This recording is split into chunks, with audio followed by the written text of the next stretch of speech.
Welcome to the Deep Dive. Today, we're diving into what feels like a whirlwind in the AI world. Our sources this week aren't just small updates. They show this massive, almost explosive growth across the board. We're talking the biggest cloud deals maybe ever. Brand new security threats, model breakthroughs. Yeah. It's a lot. It really feels like AI just leaped from being, a specific technology to something fundamental to the economy, like infrastructure. Okay, let's try and unpack all of this. It is a lot. And what's really striking, I think, is how the game itself has changed. It's not just about who has the biggest model anymore. Not really. The focus now seems to be much more on infrastructure scale, actual real-world use, and getting things efficient, specialized efficiency. You look at any of these sources, and the main thread, the thing tying it all together, is compute power. The ambition for AGI, artificial general intelligence, seems totally locked with the need for just massive compute. Massive is the right word. Yeah. And to really drive that home, we have to talk numbers. The money involved here is, well, it's staggering. Forget billions. We're actually hearing about trillions now. So OpenAI reportedly signed this huge 7-year deal with Amazon Web Services, AWS, the figure floating around, $38 billion. And then there's talk of their long-term compute roadmap, aiming for something like $1.4 trillion. Trillion, yeah. Those numbers are just hard to even process. Let's start with the $38 billion for AWS. What that really is a giant order for NVIDIA GPU time, securing their training needs for years to come. It definitely heats things up among the hyperscalers, Amazon, Google, Microsoft, the big cloud players. And you saw Amazon stock get a nice bump from that news. It shows they can land the really big fish in AI. Okay, but I need to jump in here on that $1.4 trillion figure, because the story around it is almost as wild as the number itself. Sources are saying OpenAI is changing its structure, becoming a public benefit core. That's a big legal shift, but at the same time, you hear reports they might face pretty big losses in 2025. And, maybe surprisingly, that ChatGPT isn't converting free users to paid as much as you'd think. So how does that square up, this huge trillion-dollar goal versus potential losses? Is it real or more like signaling? Compute propaganda? That's the billion or trillion-dollar question, right? Yeah. It probably points to a couple of things. First, it's a massive bet, a generational one. They seem convinced that if they corner enough compute, which is the fuel for AGI, they'll essentially own that future market. Second, that $1.4 trillion number, it absolutely functions as a signal to investors, to rivals. It basically screams, look how high the barrier to entry is now. It redefines the cost of playing at the frontier. And the other hyperscalers are definitely not sitting still. They're spending big to keep up. Amazon, for example, they're pushing hard on Project Rainier. That's their supercluster. It's already training models like Anthropic's Claude, using, around 500,000 of their own Trainium 2 chips? That's right, about 500,000 now. And they're aiming for over 1 million chips by 2025. It's full vertical integration chips, software, the whole data center build. Meanwhile, Google's tackling perhaps the most fundamental challenge of all this: energy, power consumption.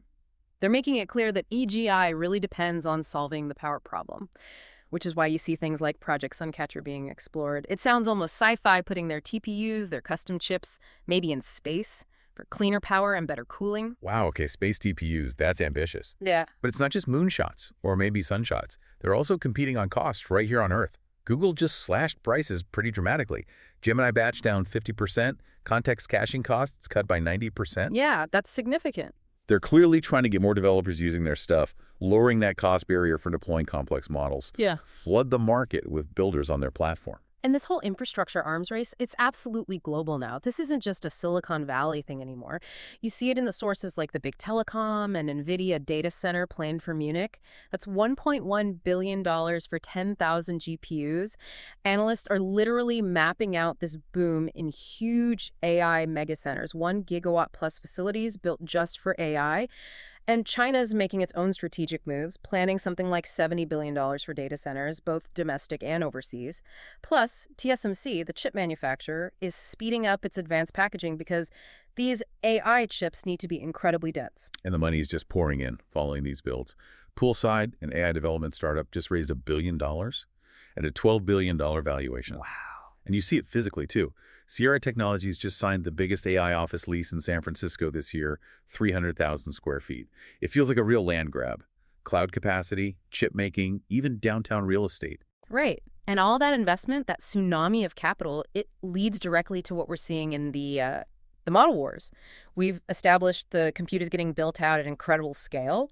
Now we see how it's being used. And the focus is really sharp. Now it's on specialized efficiency and getting models to perform high-level reasoning. Yeah, this is where you really see new designs taking hold, like Minimax M2.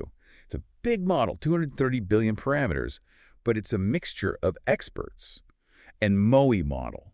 Now, for you listening, in a MOE mixture of experts, it's kind of like having a committee inside the model. Different specialized parts handle different tasks and makes the whole thing faster, more efficient than one giant single model trying to do everything. Exactly. And this Minimax M2 was briefly open sourced and just shot to the top of coding and reasoning leaderboards. Shows smart design can sometimes beat sheer size. Precisely. And if Minimax shows smart structure, then Alibaba's Qwen 3 Max Thinking shows smart execution. They previewed it, getting perfect scores on some really tough math competitions, AME, HMMT. But here's the catch. Only when it could use external tools and extra compute power during the test, that tells you something important. The frontier isn't just the raw output of the language model anymore. It's about the model acting like a manager, planning steps, and using other systems to crack complex problems. And that push for efficiency, it's everywhere. Stanford's got Marin, a 32 billion parameter model that's closing the gap on the big commercial ones, doing better than models like Olmo 2. But the real efficiency standout might be Jamba reasoning. It's only 3 billion parameters. Tiny by today's standards. Right. But it apparently completed this huge 60,000 token task almost 3 times faster than a competitor. So deployment isn't just about getting the right answer now. It's about how fast and how much resource it takes. And that speed comes from new training tricks, making these huge models more practical. Like, we're seeing this technique called QeRL. It lets you train a 32 billion parameter model on just one NVIDIA H100 chip. It does this using something called 4-bit quantization. Okay, quantization may be worth a quick pause. For those not deep in ML, think of it like compressing a huge high-res photo, your giant model, into a much smaller file size, the 4-bit version. Good analogy. You lose a tiny bit of detail, maybe, but suddenly it runs way faster and fits on much less powerful hardware. It makes these advanced capabilities much more accessible. Exactly right. It democratizes it. And because the models are getting smarter, the ways we test them, the benchmarks, they have to get smarter too. DeepMind came out with IMO Bench, which is interesting because it was validated by actual winners of the International Mathematical Olympiad, real human experts. But there's tension here as well. Oswald came out, clarified different types of agent tasks, but almost right away, other researchers started challenging how reliable it really was. That makes you wonder, though, if these benchmarks are getting challenged so quickly, how much stock should we put in the performance claims? Are labs just creating tests that, their own models happen to be good at? Yeah, we definitely need to keep a critical eye on that. The field is moving so fast, everyone wants good metrics. But that creates pressure, an incentive maybe, to just teach to the test, optimize for the benchmark, instead of building true general smarts. That's why rigorous independent validation is key, and why benchmarks like in QA, which tries to use more culturally grounded questions, are so important. We need tests that reflect the messy real world. Okay, shifting gears a bit. Yeah. All this infrastructure, all these model improvements, what does it actually mean for, us, the end users? We're starting to see some major AI rollouts. Starting with a huge kind of unexpected team up. Apple is apparently piloting Google's Gemini for the next Siri. Yeah, that's a big one. A really rare partnership between two huge rivals. Sources suggest a custom Gemini integration could show up as early as 2026. The idea is to push Siri beyond simple commands, make it more aware of context, able to handle multiple tasks, maybe even anticipate your needs. Proactive assistance, but crucially, they're really stressing the privacy angle, running key parts on Apple's own private cloud, lots of on-device processing, trying to blend that cutting-edge AI with privacy. And beyond our phones, AI is making serious inroads in areas like healthcare. Hippocratic AI, focused on health agents, raised a lot of money, $126 million Series C. They've handled over 115 million patient interactions already. Wow, 115 million. And we're seeing tools like Dragon Copilot being used to automatically handle clinical documentation, taking that paperwork burden off nurses. And it's not just admin stuff, diagnostics too. There was an AI tool that hit 88% accuracy spotting structural heart disease just from smartwatch ECG data. Think about that. That level of diagnostic capability potentially right on your wrist, it's incredible. We're also seeing big strides in embodied AI, basically, robotics. There's GEN0, a 10 billion parameter model built specifically for robots. We saw the QeMo dataset released, which helps train humanoids to walk realistically. And 1X's Neo robot is using vision language models to see and act in the world. But the sources also point to the more practical, maybe less flashy, near-term stuff, not just the sci-fi robots. We heard about these arm farms in India, basically people performing everyday tasks over and over, capturing that data to train robots for homes or factories.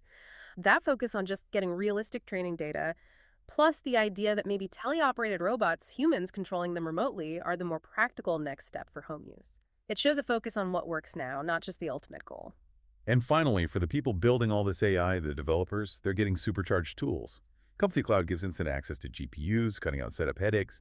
W&B Weave pulls together monitoring, testing, safety checks, streamlining the whole LLM app process. Right. But maybe the coolest one was Codex.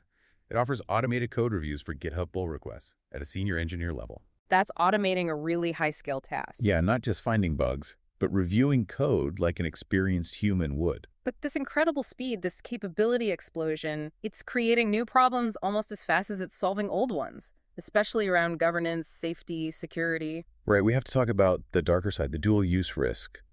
Microsoft found this thing called Sesame Op. It's a clever backdoor attack that abuses the OpenAI Assistance API. Basically uses it for hidden command and control for spying.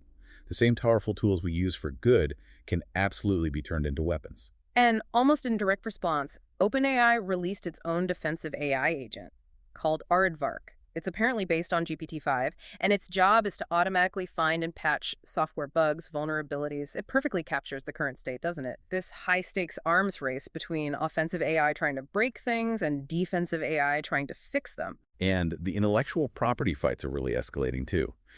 Getty Images won a pretty major case in the UK against Stability AI.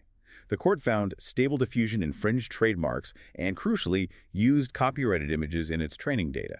That sets a big precedent. A very big precedent. And now you have major Japanese creative houses, Studio Ghibli, Square Enix, big names telling OpenAI, stop training on our stuff. This whole tension between who owns the data and who builds the models.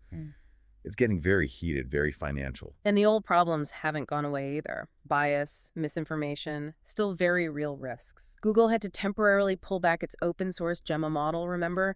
A U.S. senator pointed out it was generating completely fabricated, nasty allegations during testing. It just underlines how careful you have to be, especially with open models, about their cultural knowledge and factual accuracy before letting them loose. And even the big platforms are starting to clash. Amazon actually filed a legal challenge against Perplexity AI, trying to limit how Perplexity's AI assistants can operate on Amazon's own platform. It raises that question. Are these AI companies customers? Partners? Competitors?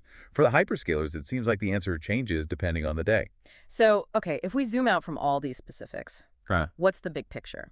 This week, it felt like it wasn't just about slightly faster chips or slightly bigger models.